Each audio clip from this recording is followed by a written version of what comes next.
Yo tout le monde, ici Juju et Seb, et donc nous nous retrouvons pas pour la critique de Avatar 3 que nous n'avons toujours pas vu, presque une semaine après la sortie.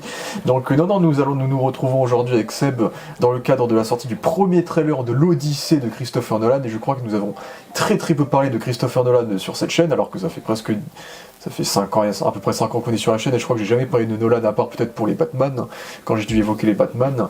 Mais voilà, du coup, là, Nolan, on est sur son nouveau gros film après son succès qui a valu plusieurs Oscars, qui était Oppenheimer, donc l'Odyssée. Et avant de démarrer ce trailer, qu'est-ce que tu aurais à relever, peut-être ? Je suis confiant, et je pense que ça va être bien. Après, on verra bien sur la frontière entre le réalisme et le féerique, la fiction. Le mythologique. C'est pas Villeneuve, donc ça va voir. Ça va être un peu du Villeneuve, vu le casting, sans Villeneuve. Donc ça, c'est une autre proposition à côté de Dune, que je n'apprécie pas forcément. Donc ça peut être bien. Enfin, on va voir. Ouais. Ce qui a été surprenant avec l'annonce de ce projet, c'est que Nolan a toujours traité de sujets réalistes, ou en tout cas a toujours réussi à rendre ces concepts un peu scientifiques SF réalistes dans le côté technique et calculé de la chose, avec des experts, etc. Là, l'Odyssée, c'est mythologie grecque, il y a des dieux, il y a des monstres, il y a des sirènes, il y a des machins, donc là, t'as pas le choix d'aller dans le fantastique. Mais à la fois, je pense que Nolan va quand même va quand même essayer de rendre ça le plus réaliste et le plus terre-à-terre possible, ce qui a créé l'immersion qu'il va vouloir nous montrer, notamment avec l'IMAX ils ont réinventé de la technologie pour l'IMAX, etc. Dans ce film-là également, donc on va voir ce que ça donne. Peut-être que j'ai déjà vu le trailer, parce que moi j'ai vu le prologue de 5 minutes qui avait leak des cinémas IMAX, donc j'ai déjà vu 5 minutes du film en mauvaise qualité, et j'ai vu le trailer d'1 minute 30 qui avait leak après ce prologue-là il y a 2-3 jours, donc peut-être que j'ai déjà vu ce trailer, mais on verra.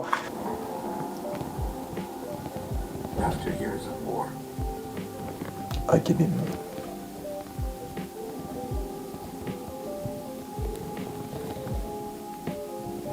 No one could stand between my men.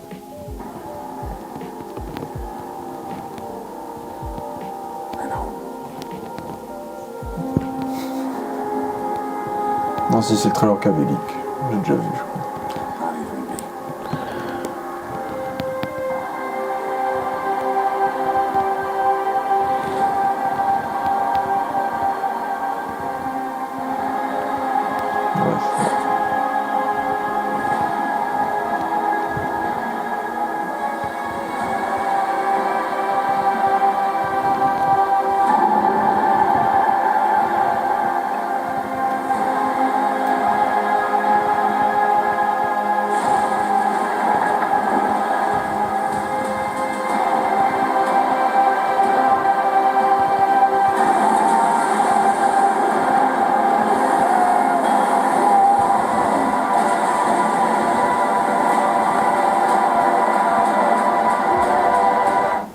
Teaser. Hein. Ah, c'était ça ? Ouais. Je me souviens pas avoir vu ça. Ouais, toi, t'as vu le prologue. Toi. Quand tu m'avais maté mon ordre, il y avait le prologue. En fait, pour le prologue, du coup, c'était les Troyens qui sortaient du cheval pour envahir. Oui, c'est une scène d'action. Moi. C'est une scène d'action. Il y a John Berthold, etc., qui affrontait le clan adverse. Et d'ailleurs, dans ce prologue-là, on voyait qu'il y avait des armures un peu particulières. Il y avait des mecs avec des grosses armures un peu Stormtrooperesques. Mais oui, là, en tout cas, visuellement, on arrive à reconnaître la patte de Nolan. C'est que Nolan, on a toujours senti. Ça, c'est le plan que j'avais pas vu, hein, le plan avec les enterrements, j'imagine, les cadavres de la guerre de Troie, j'imagine. Mais ça, c'était ça qui avait un peu fait gueuler les gens. C'est cette armure-là qui fait très Batman de Nolan, un peu. Hein, ce côté un peu plastique, épuré dans le look.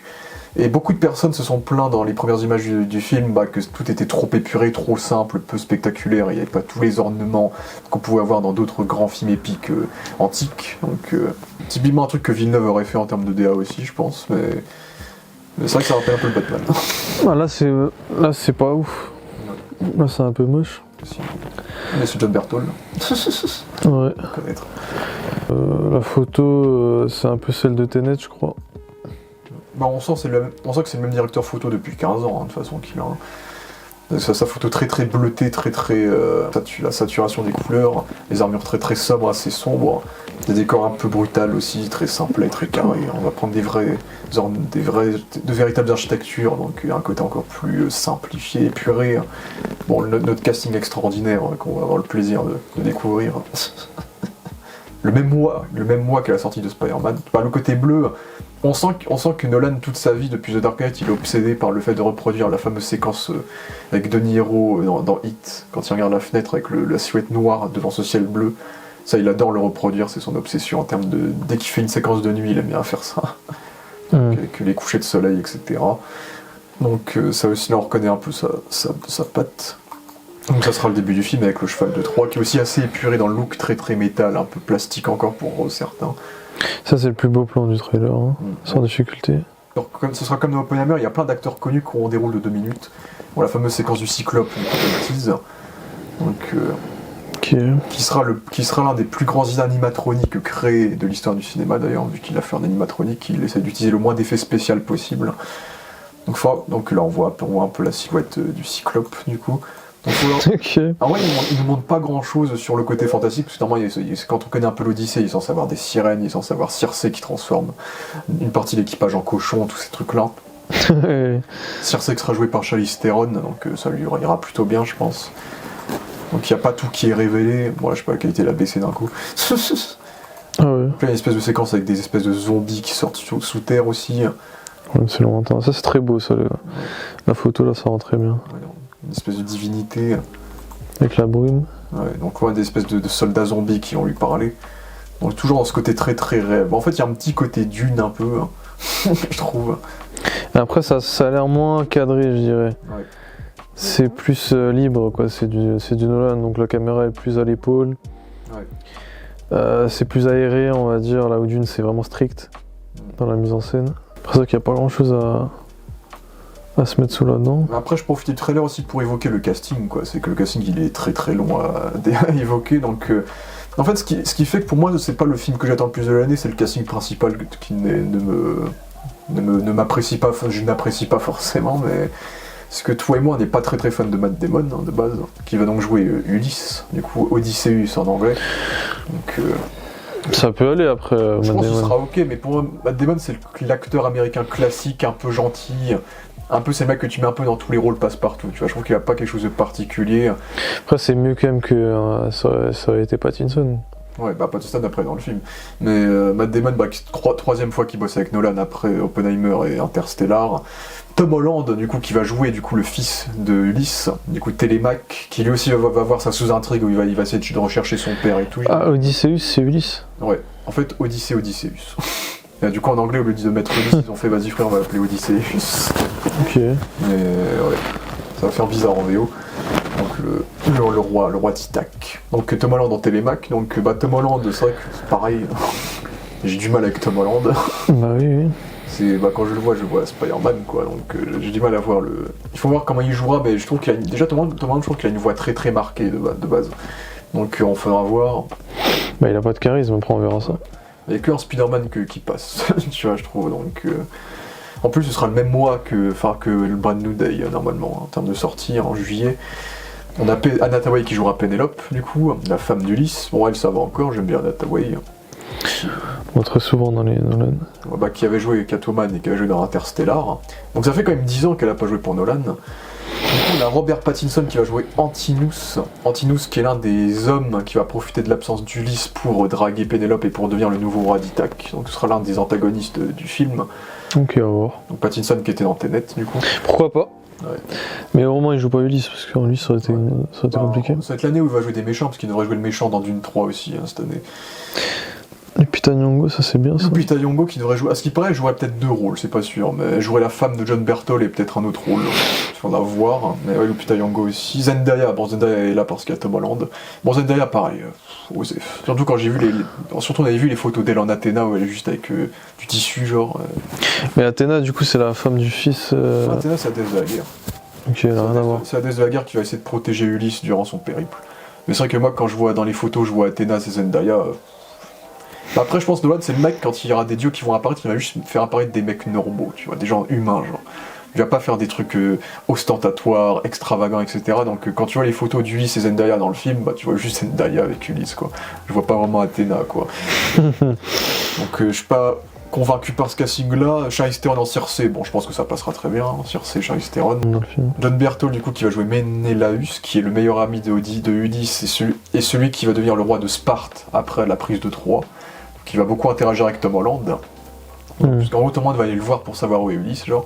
Donc, John Berthold qui va collaborer avec Tom Holland depuis, déjà, avec Spider-Man qui sort le même mois et qui avait joué déjà avec d'autres trucs avec lui avant. C'est vrai que j'étais surpris quand ils avaient annoncé John Berthold chez Nolan, c'est cool pour lui.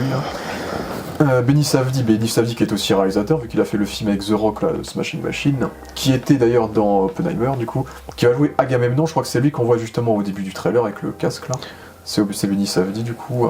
Ah oui, ok. C'est lui qui va mener les Achéens durant la guerre de Troie. On a John Leguizamo, lui, qui va jouer Eumaneus, qui va être le serviteur de Ulysse. Il était dans Narcos. Non, mais il a joué dans plein de trucs. Il a joué dans John Wick 2, il a joué dans Cancer, Ouais, moi j'ai vu dans John Wick. dans le menu, etc. Mais lui, c'est vraiment le type de gars que tu vois dans plein de trucs. Himesh Patel, qui n'a rien à voir avec Dev Patel, je crois. Après, c'est des acteurs qu'on connaît moins. Si, mais Patel, il a joué dans le film. Il a joué dans les trucs, mais. Dans les films d'horreur, lui, non? Non, ça c'est un autre, je crois. Lui, il a joué dans. Ah, si, il était dans Tenet. Ah oui, Yesterday, c'est lui. Voilà, c'est le mec de Yesterday, du coup, Himesh Patel. Mia Goth, du coup, qui va jouer l'une des servantes de Pénélope, du coup. Okay. Du coup, Bill Irwin, qui était dans la série Légion, qui va jouer le Cyclope, du coup, Polyphème, du coup. Ensuite, les rôles ne sont pas dévoilés, mais il y a ton acteur préféré, Elliot Page, qui va collaborer avec Nolan depuis Interstellar, du coup. Ah oui, c'est vrai. Samantha Morton, qui a joué dans Minority Report, Walking Dead, etc. Ça, je connais pas. Corey Hawkins, c'est le mec qu'on voit dans tous les films, ouais, Corey Hawkins. Ah, lui, c'est le mec qui a joué Captain Boomerang dans le Arrowverse. Putain, dirait Amir. C'est un Israélien, lui, c'est sûr. On le connaît pas. Ido Goldberg. Ouais. Il y en a, c'est beaucoup. Ah, lui, il avait joué le méchant dans la saison 2 de Punisher, lui. Et il a joué dans The Dark Knight Rises. Ryan Hurst, je pense qu'il aura la gueule d'un poids, c'est le mec qui jouait Beta dans The Walking Dead et qui jouait dans Sons of Anarchy. Johanna Depo, c'est le mec que je vois dans tous les trucs. Il a joué dans la série Ça, il a joué dans la série Watchmen, il a joué dans Babylone. Ah, il joue le saxophoniste, trompettiste. Ouais, c'était lui, ce mec-là il est dans tous les trucs. Logan Marshall Green qui du coup remplace le mec de Shogun qui aurait dû jouer le rôle que lui va jouer, donc le clone de Tom Hardy comme on l'appelle. Ouais. Et James Remar qui était aussi dans la série Ça récemment et qui avait joué dans Oppenheimer aussi. C'est vrai qu'il n'y a pas Tom Hardy dans ce film. Donc, Tom Hardy ça fait depuis Dunkerque qu'il n'a pas recollaboré, donc... Il était dans Dunkerque. Il était dans Dunkerque où il avait un masque, si tu te souviens. Donc... en plus que j'attends de voir comment il va nous reproduire tout l'univers divin du film, voir cet équilibre entre divinité et réalisme en fait. C'est qui joue Poséidon.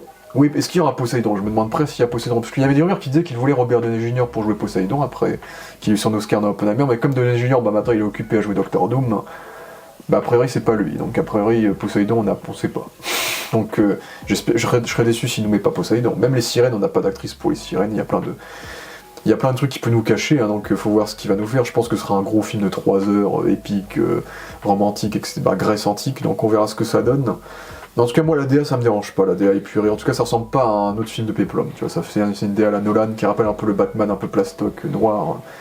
Ouais, faut revoir Exodus et... Ouais, les trucs de Ridley Scott. Après, il y avait des belles choses dans Exodus. La photo aussi était bien, j'aime bien. La DA était pas mal. En tout cas, j'ai bien aimé le prologue de 5 minutes qui avait fuité du coup sur internet, qui était plutôt bien. Il y a le côté action qui était bien maîtrisé, le côté spectaculaire avec le cheval, etc. Donc on verra ce que ça donne, grosso modo. En tout cas, j'ai hâte, je suis très curieux. Je suis pas surhypé, mais je suis très curieux parce que pour Nolan, ce que j'aime avec Nolan, c'est qu'il fait jamais la même chose. En vrai, il essaie tout le temps de changer de genre, de film en film. C'est qu'il a fait le biopic avec Oppenheimer, il a fait le super-héros avec Batman, et puis le super-héros qui est aussi reconverti en thriller, en film de... D'ailleurs, ouais, James Cameron qui va faire la suite d'Oppenheimer. Ah oui, il va faire son film sur Hiroshima. Ce sera beaucoup plus intéressant son d'ailleurs. Space Opera, son film de rêve, son film de guerre. Parce qu'Oppenheimer était sacrément de la branlette intellectuelle. Donc Oppenheimer, on n'était pas les plus grands fans d'Oppenheimer, mais... Bah si, on avait parlé d'Oppenheimer pendant les Oscars, du coup. Donc... Et ouais, James Cameron, il va faire le truc que tout le monde voulait voir dans Oppenheimer, la bombe. Bah déjà, il faudra voir ce que vaut Avatar 3. D'ailleurs, je me suis rien... Ça n'a rien à voir. Je ne me suis rien fait spoil, hein, c'est fou. Hein. Moi qui est tout le temps sur Twitter. Après, il n'y a rien à spoiler, je pense. Ouais.